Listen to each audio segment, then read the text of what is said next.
Good morning. सकाळी उठल्या उठल्या चहा कोणाकोणाला लागतो? मला तर लागतो बाबा.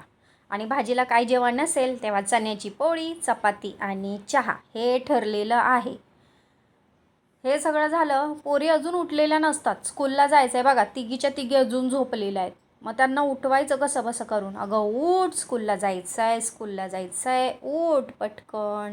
तेव्हा कुठे जाऊन ह्या उठणार आणि मग तयार होणार गडबड गडबड करून आणि मग स्कूलला जाणार.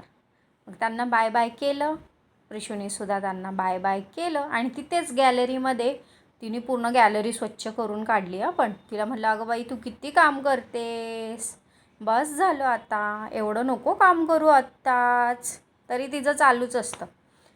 आणि आता भाजी नाही म्हटलं तरी दुपारचा पण आपल्याला जुगाड लावावाच लागतो. मग दुपारी म्हणलं चला हाफ फ्राय बनवूयात. हाफ फ्राय नावाला, पण पूर्ण अंड्याची पोळी पचवायची. ते जमत नाही आपल्याला हाफ फ्राय वगैरे, फक्त नाव द्यायचं हाफ फ्राय. पचवून सगळीकडून टाकायचं त्याला, छान मसाला वगैरे घालायचा. आणि छान असं मी दुपारचं पण जेवण करून घेतलं. काय तेच अंड्याची पोळी आणि चपाती आणि थोडासा मसाला राईस होता तो.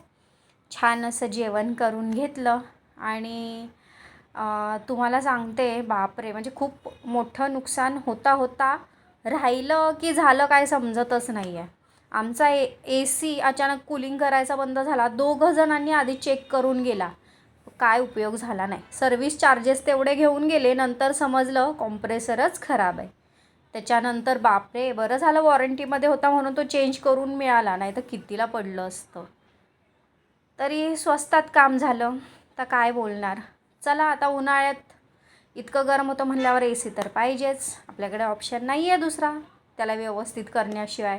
AC ते लोक ठीक करत होते तर हिचे इकडे उद्योग चालू होते. माझी पूर्ण लिपस्टिक खराब करून टाकली बापरे, पूर्ण तोंडाला हाताला, काय सांगणार. म्हणजे हिच्यावर पण आता लक्ष ठेवायला लागतं. संध्याकाळी मस्त जेवण केलं आणि ही एक्सरसाइज कंपल्सरी आहे, ही स्किप होणार नाही. त्याच्यामुळे एक्सरसाइज करणं पण खूप गरजेचं आहे. तर असा होता आजचा दिवस. तर भेटूयात पुढच्या व्लॉगमध्ये. आणि तुम्हाला माझे व्लॉग कसे वाटतात हे मला कमेंट करून नक्की सांगा, म्हणजे अजून नवीन नवीन काही तुमच्यासाठी मी घेऊन येत जाईन. आणि पाहत राहा, लाईक अँड सबस्क्राईब करा.